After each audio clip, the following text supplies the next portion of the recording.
All right, everybody. This is Roger Siegel, and I'm coming at you with a really exciting unboxing.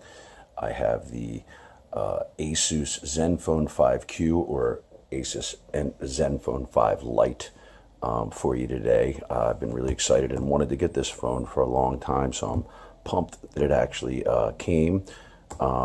Please, if you like the video, please subscribe, hit the bell notification button. I'm trying to, build the channel up and, try to get some higher production value at some point. But without further ado, let's unbox the Asus Zenfone 5Q. And I'll tell you a little bit about it and why I'm so excited about it. So let's get to it. Let's pull out the old Mora knife here. It's, my trusty knife. All right. Let's go. Let's see here. Blah, blah, blah.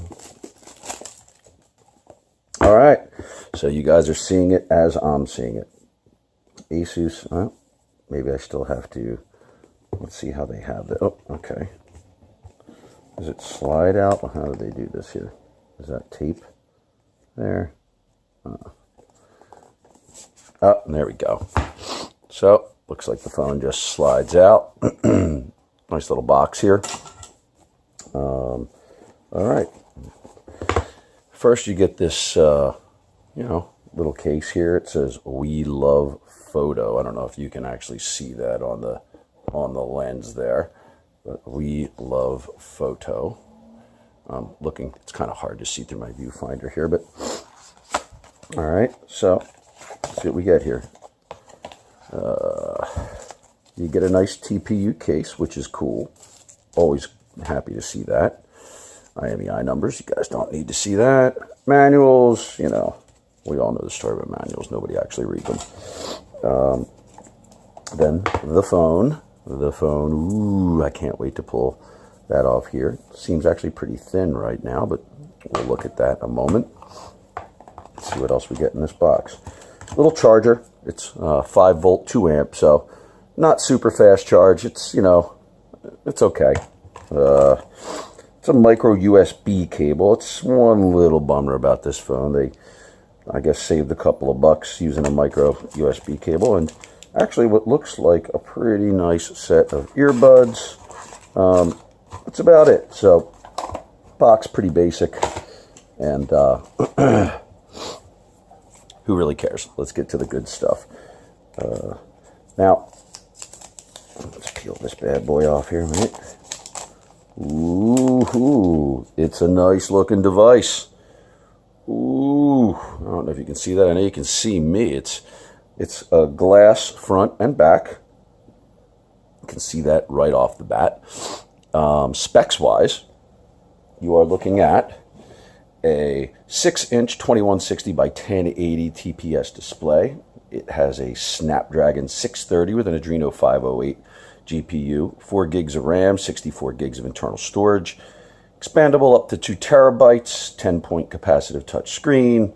Now, one of the things about this particular model, and one of the reasons I chose it, is it's a quad camera phone, and they actually went with the higher end cameras on the, sorry about the glare, and I know you can see the cameras there, but the camera I'm filming with here. They actually go with a higher end camera on the front facing shooter. So it's actually a pretty selfie-centric phone. But the main thing for me is that this phone has 2 wide-angle sensors, 2 120-degree wide-angle sensors on the front and on the rear. Sorry, that's my little spec cheat sheet there. And on the rear, so 2 wide-angle cameras right on the front. And the reason that that's on the front and back, one of the reasons that's so important to me is I do a lot of outdoor vlogging, or sometimes I'm in tight quarters and I see something really large that I want to capture in the field of view, but I can't with a regular camera. Even really good cameras like Samsungs and on iPhones and things of that nature. So having that additional 120-degree field of view camera is just huge when you're talking about outdoor photography and stuff like that. But back to the point. So the front-facing shooter is a really nice IMX 376 20-megapixel f2.0 shooter. So they actually put the better sensor on the front The back is a 16 megapixel main shooter. It's an unnamed shooter. I would assume it's probably an OmniVision shooter of some type, but I do not know that for a fact. But again, the four cameras having a wide angle on the front and the back, there is not another phone that does that. Even the LGs, which have great wide angle lenses, they just don't offer that. You know, the wide angle on the front and the back, that is something specifically that I really need. So quad cameras capable of shooting up to 4K. It does have 3-axis electronic image stabilization, FM radio built in, NFC, Bluetooth 4.2, which isn't the newest, but gets the job done. Fingerprint sensor. Now, it is Android 7.1.1, but Asus has apparently decided that they're just going to skip Oreo entirely and go right into Android Pie. So, and Asus is pretty good about actually updating their phones, so that's not really a huge concern for me. Let's take a look at the phone aesthetically. So, on the front, like I said, you've got your your wide-angle shooter, your main shooter. You got a front-facing flash and an earpiece speaker up top. On the bottom here, it looks like you have they have 2 speakers there. My guess is it's a single firing speaker and the micro USB port. There's probably a microphone tucked away in there somewhere. On the top of the phone, you have a headphone jack and looks like a noise-canceling microphone. It is metal aluminum on the sides, glass, 2D glass on the front and back. Really, really sharp looking phone. Getting around to the sides, it looks like we have the SIM tray there on the one side, SIM and micro SD card slot. And then on this side, it looks like you have the volume rockers and the power button. So, you know, pretty basic. You're not really getting anything that's on the back.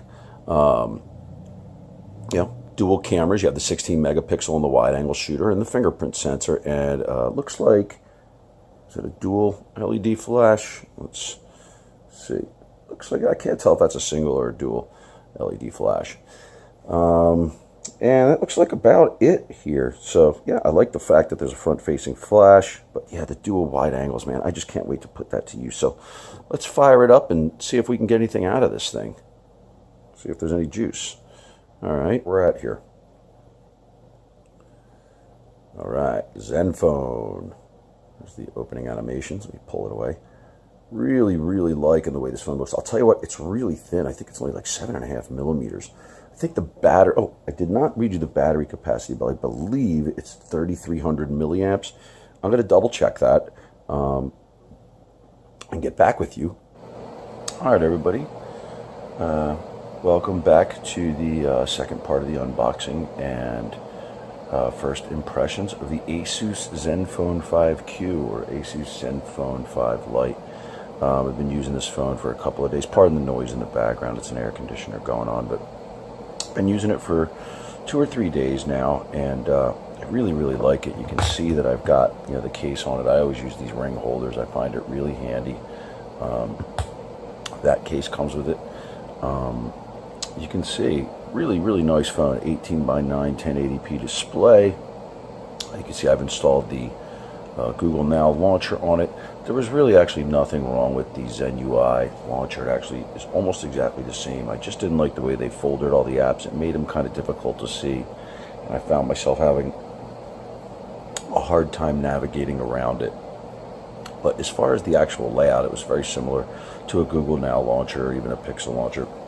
Sure, I'd like to get rid of that app tray button, but it's not really the end of the world. A couple of things real quick. Pardon the sniffles, by the way, on the first part of the video. My allergies were going absolutely nuts. But a few things that I didn't touch on in the first part of the video. This phone retails and goes for $299.95. Best Buy, B&H, any of the, you know, the main retailers in the country. And for that, you're really getting a lot. You're getting a quad camera phone, 20 megapixel Sony IMX376 on the front with a 120 degree wide angle lens. You're getting that same 120 degree wide angle lens on the rear of the camera along with a 16 megapixel main shooter. There's dual band Wi-Fi, 4 gigs of RAM, 64 gigs of ROM, internal storage. It supports all global bands. I know in the first part of the video I said I really wasn't sure about the battery size. It is indeed 3,300 milliamps, and after using it for a couple of days, I'm pretty impressed with the battery life on this thing. I guess Asus really has optimized their software really well, because I'm getting great battery life out of this phone. Some of the things I like, and you know, some of the things I haven't been so crazy about so far. I know earlier in the video I said that, you know, hey, it's no big deal to turn on Nougat 7.1.1, and it isn't a big deal. It's fine, but after having used a couple of phones with Oreo, with the picture-in-picture YouTube and things like that, there are just some options in Oreo that are not here that I do find myself missing. So Asus says they are going to skip 7.1.1 and go right to Pi, and I just hope that's soon. It doesn't make it unusable or anything, but I do notice and miss Oreo a little bit. Cameras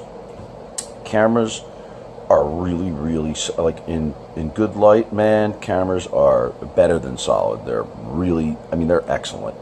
Even the main 16 megapixel shooter, which is not supposed to be as good as the front-facing 20 megapixel shooter, excellent in really good lighting conditions. Yeah, and the wide angles, same thing. Obviously, the wide angles they put on these aren't as premium as the wide angle you might see on one of the LG flagship phones. But again, in really good light, it's great, and it's the reason I got the phone.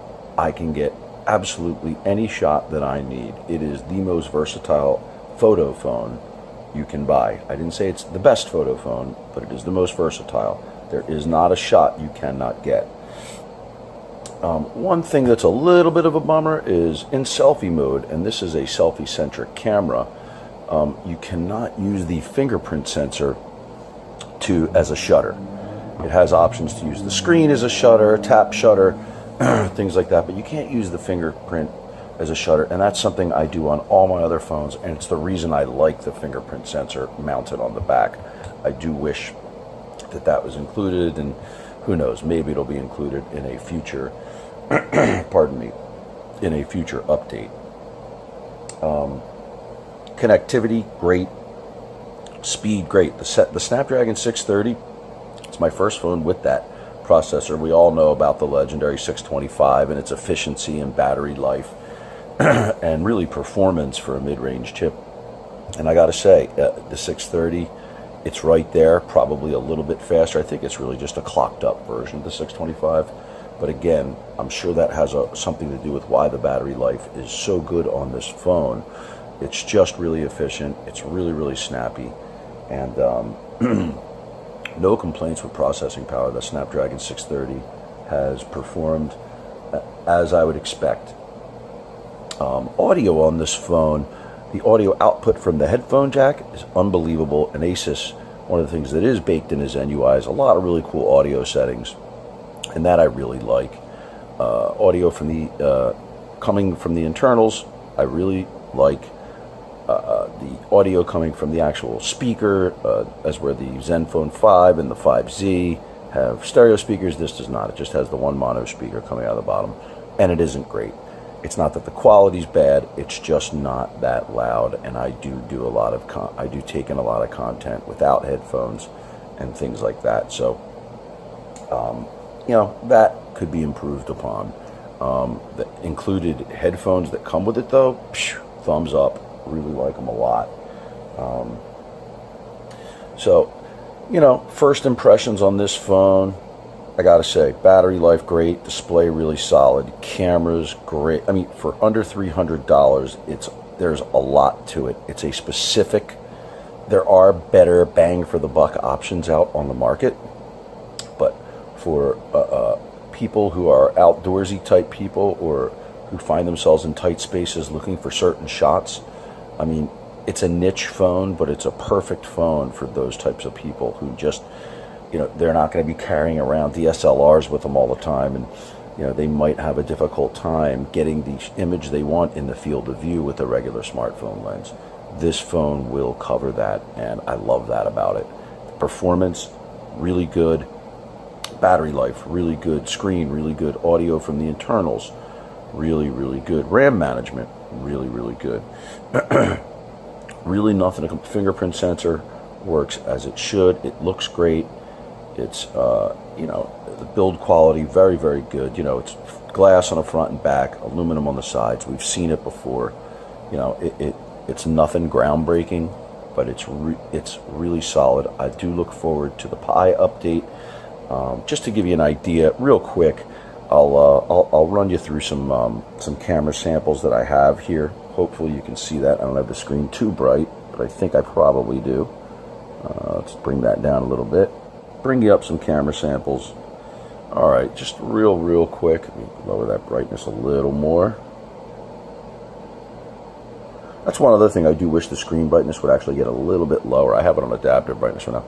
But you can see this one is with the wide angle lens, and that one is close up. So you can see, let's see if we could get field of view there. I don't know if you can or you can't, or probably because there we go. Let's hold it like this. So there you can see wide angle shot. You can see how much is in the field of view, both sides of the building with a little bit of the street on both sides. And this one, you can see it's tighter. You're right up front against the lens. Again, wide angle shot. That's inside of a bar, obviously. And then there it is with the main shooter. So you can see how much difference in the field of view there is. I didn't do any video samples or anything like that, but I will say the video on this, the 3-axis electronic image stabilization, is really good. I don't shoot in 4K, so I haven't tested the 4K, but the 1080p looks really, really good. That's really about it for first impressions. Maybe I'll get into a full length review, maybe when I have a lot of really awesome stuff coming in, including my first rugged devices. I have reviews coming up on the Blackview, the very highly anticipated Blackview BV9500, rugged phone, IP68, 69, spec'd out. I have a really cool budget tablet from Chewy that is US LTE compatible, and it was $140 with a 2K display. That I'm really excited about showing you guys.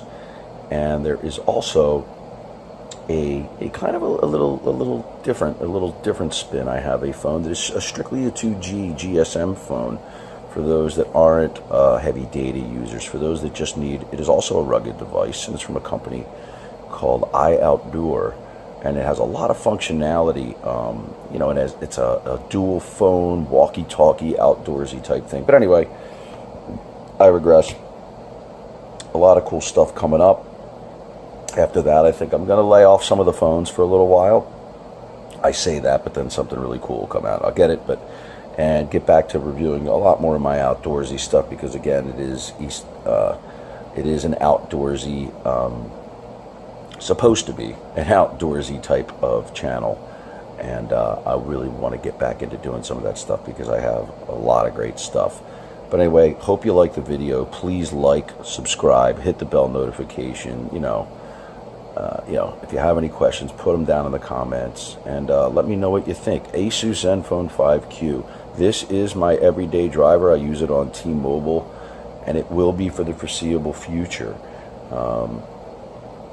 Like I said, the cameras are the reason. The quad cameras, true quad cameras, are the reason that it is. Yes, it's a sharp-looking phone, and it does a lot of other things really well, but there really just is not another phone on the market that I'm aware of. You can correct me if I'm wrong, but I believe that I'm right, that has the quad cameras with the dual true wide-angle lenses, 120-degree field of view.